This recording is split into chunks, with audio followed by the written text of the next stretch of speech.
Millega meie kongress edasi läheb, kohe loeme siit.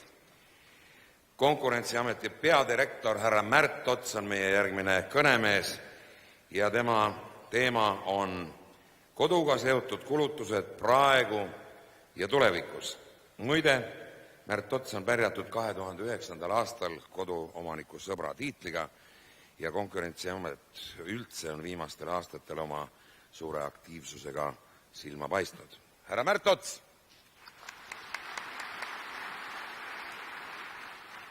Austatud härra president, austatud daamid ja härrad, mul on suur rõõm teha ettekanne siin tänasel kongressil. Ma loodan, et saan kätte ka slaidid hetke pärast, et oleks natukene paremini arusaadav. Ja millest ma tahaksin teile rääkida, on koduga seotud kulutused praegu ja tulevikus, kahtlemata vägagi kuum teema, sest midagi teha ei ole. Kallinevate energiahindade raames peame me ka oma kodukulude eest rohkem ja rohkem maksma. Aga millised need koduga seotud kulud on? Neid on väga palju. Tõin siia lihtsalt ühe kiire loetelu, kindlasti võib neid ka veel rohkem olla. Need on üürikulud, laenukulud, elamu hooldus, remont, terve plokk energeetikat, monopoolses seisundis olevaid ettevõtteid, aga ka kodukuludeks võib ju lugeda ka elektroonilise side, posti, prügiveokulud ja kindlasti saaks siia ka veel muidki kulusid juurde lisada. Kahtlemata on väga palju kõneainet tekitanud elekter, kui palju meil elekter ikkagi maksab. Tõin siia lihtsalt illustreerimiseks tänase elektri hinna ja mis on tõesti probleemiks, on see, et elektri hinnas on väga palju komponente. Kui veel korra seda tabelit tagasi vaadata, siis tõesti on elektri tootmise hinna komponent, sellele lisandub elektrimüügikulu, on võrguteenus, on aktsiisid, on subsiidiumid, saame summa kokku ja sellele lisandub veel käibemaks, ehk tihtipeale on tõesti tarbijal raske aru saada, kui palju ja mille eest maksta tuleb.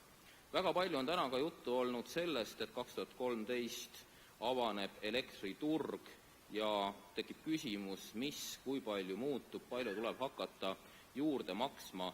Ütleks rahustaks seda, et muutub vaid üks komponent, see on elektri tootmise hinna komponent. Võrguteenus jääb riigi regulatsiooni alla, see on loomulik monopol, siin on tegemist ainult tarbijale ühe ettevõttega, see jääb stabiilseks ka tulevikuks, aktsiisid ja subsiidiumid, see on riikliku poliitika osa ja kui tõsta küsimus, palju elektri hind siis võiks tõusta aastal 2013, siis on olnud igasuguseid prognoose, on hirmutatud kuni 50% hinnatõusuga, on jällegi lohutatud, et võib-olla ta üldse ei tõuse ja vastus ongi selline, et kuna hind hakkab kujunema turuhinna alusel, siis võttes näiteks aluseks tänase turuhinna, eelmisel nädalal oli see 30 eurot megavatt-tunni kohta, siis jah, sellisel juhul oleks tõesti tõus minimaalne, tõuseks vast ainult paar protsenti. Eelmiste aastate börsihindade alusel võiks tõus olla 25%, nii et tõesti väga raske ette ennustada, aga mis on fakt? Fakt on see, et me kahjuks elame kallineva tooraine ajastul. Tõin siia lihtsalt illustreerimiseks nafta hinna arengu viimaste aastate jooksul, alates aastast 1987 kuni tänase päevani välja. Näete siin kahte joont, üks on nominaalne, see on siis see, mis ta maksab nõnda nimetatud hetkehindadega ja siis on reaalne hind, see on see, kuhu on arvutatud ka inflatsioon juurde, ehk siis tõesti midagi teha ei ole. Kui me olime veel 10 aastat tagasi väga madala nafta hinna juures, siis täna on ta tõesti tõusnud 10 korda ja see on see indikaator, mis kahjuks ka kodukulud suuresti paika paneb. Ka maagaas järgib täpselt samamoodi nafta maailmaturu hinda, olen siin toonud lihtsalt ühe piruka, et näidata, mille eest tarbija maksab. See on hind kodus gaasiga kütjale ja nagu te näete, tõesti gaasi osakaal sellest on 66%, ehk see mõjutab tõesti väga palju hinda. Sellele lisandub ettevõtte müügimarginaal, võrguteenus ja aktsiis, need on väiksema osaga ja need on ka kontrollitavad kulud. Aga kuna gaasi hind tõesti sõltub nafta maailmaturu hinnast, siis see on kõige tugevamalt mõjutatav. Küte, kui me vaatame Eesti kütteolukorda, siis meil on 70% küttest on kaugküte, 30% on lokaalne küte, köetakse puiduga, lokaalse gaasiga, elektriga, kütteõliga, soojuspumbaga saab kütta. Ja millega köetakse? Nendes piirkondades, kus on kütuseks põlevkivi, on tõesti täna kõige odavamad soojuse hinnad, 28–44 eurot megavatt-tunni kohta. Seal, kus on maagaas, on tunduvalt kõrgemad. Ja mis on Eestis tõesti kõige suuremaks probleemiks, on eelkõige väiksemad piirkonnad, kus köetakse põlevkiviõli, seal võib tõesti soojuse hind olla isegi 2 ja 2,5 korda kallim kui näiteks Narva linnas, kus kasutatakse põlevkivi kütuseks. Ehk kokkuvõttes kõige soodsamad on hinnad põlevkivil, kõige kallimad vedelkütusel ja maagaasil. Ehk kui vaadata korra meie küttebilanssi, milliseid kütuseid me kasutame kaugküttes, siis jah, tõesti maagaasil on endiselt suur osakaal, on 42%, aga väga tugevalt on tõusnud ka taastuvate energiaallikate ja turba osakaal, see küünib juba üle 32–33% ja tõesti tänane kogemus näitab seda, et nendes linnades, kus kasutatakse taastuvaid energiaallikaid või turbast, on hind mingil määral odavam.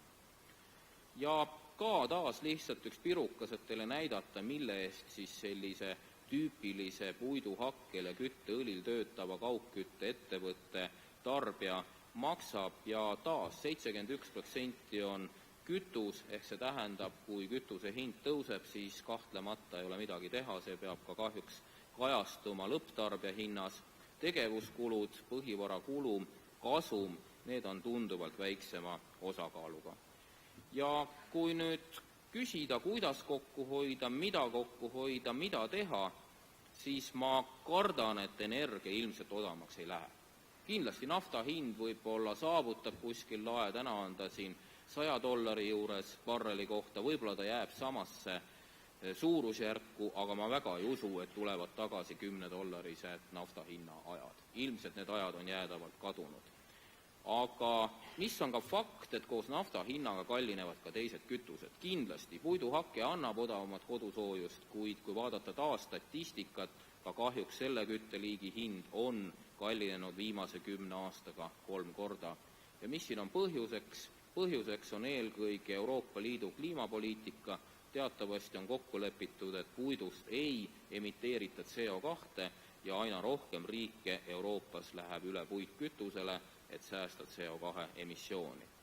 Ja mis on Eesti võib-olla mingil määral Nokia, kuna me siin täna Nokia majas oleme, et on tihtipeale küsitud, mis see väljapääs oleks. Meil on üks väga suur väljapääs, on tegelikult energiasääst. Kui me võrdleme meie energiasäästu potentsiaali ja vaatame, kui palju tarbitakse eelkõige soojusenergiat meil ja Soomes, Rootsis, siis meil on võimalik 25-30, sõltub hoonest isegi 35% kokku hoida ja see on väga oluline. Sellega me saame tõesti vähendada kodukulusid ja heaks näiteks on võrrelge sama võimsusega auto kütuse kulu täna ja 20 aastat tagasi, vahe on kolossaalne. Tänapäeva auto võib tarbida kuni 3 korda vähem kütust kui auto 20 aastat tagasi, ehk see näitab, et kui me kasutame targalt tehnoloogia arengut, kasutame targalt energiasäästu potentsiaali, on meil võimalik küllaltki palju kokku hoida. Hea näide, kus on tõesti konkurents toiminud, on elektrooniline side, ma ei tea, kas selle nimetada kodukuluks, aga mingil määral kuluda kahtlemata on ja meil on tõesti Eestis täna 3 mobiilsideoperaatorit, meil on erinevad teenusepakkujad korruselamutes ja elektrooniline side on üks väheseid valdkondi, kus hinnad on ka reaalselt langenud. Vesi tõesti võiks luua või lüüa ettevõtted 2 lehte, ühed on need, kus on vajalikud investeeringud ja kus vajalikud investeeringud on teostatud ja kus nad veel ei ole tehtud. Näiteks Tallinn, Tartu, Viimsi vald, lihtsalt näited. Siin on enamus investeeringuid teostatud, hinnad on stabiilsed või langevad, kindlasti on avalikkus ka kuulnud palju Konkurentsiameti ja Tallinna Vee vahelistes vaidlustes. Konkurentsiamet on endiselt seisukohalt, et vee hind täna ei ole kulupõhine. Tallinnas annaks koduomanikele vee hinna kaudu säästu tuua ja samas on ka tegelikult terve rida ettevõtteid, kus investeeringud on teostamisel või on teostatud, kui ei kajastu veel hinnas, ja siin võib tõesti öelda, et kahtlemata Eestis on kahjuks vee-ettevõtteid, kus suund on hindade kasvule. Aga mida öelda lohutuseks, kuna väga suures osas Euroopa Liidu investeeringuid on kasutatud veesüsteemide väljaehitamiseks, siis Konkurentsiamet on võtnud väga kindla seisukoha ja seda on toetanud ka seadusandja, et Euroopa Liidu poolt tagastamatu abi raames finantseeritud investeeringud on kingitus ja seda ei saa lülitada tarbija poolt tarbitavasse hinda. Prügi, jah, sellega on ka õiguskantsler tegelenud, meil oli veel 5-6 aastat tagasi vaba konkurents, see on nüüd asendunud omavalitsuste poolt läbiviidavate konkurssidega, ehk mis natukene Konkurentsiametile tõesti muret teeb, on see, et tarbija asemel otsustab keegi teine. Vaba konkurentsi tingimustes peaks ikkagi tarbija olema lõplikult see, kes otsuse langetab, kas ühe või teise prügivedaja kasuks. Tõesti, viimase 5 aasta jooksul on hinnad langenud, aga samas, mis teeb meile väga sügavat muret, on turu kontsentreerumine ja nagu ajalugu näitab, mida vähem jääb alles konkurentse, siis see annab kahjuks ka põhjus tulevikus hinnatõusuks.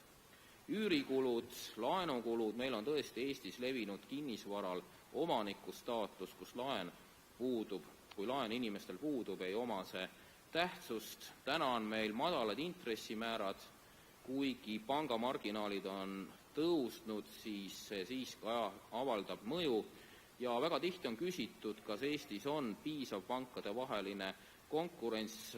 Amet on seda päris palju analüüsinud ja õnneks võib väita, et Eestis siiski on olemas erinevaid pankasid, kes vastavates sektorites ka konkureerivad.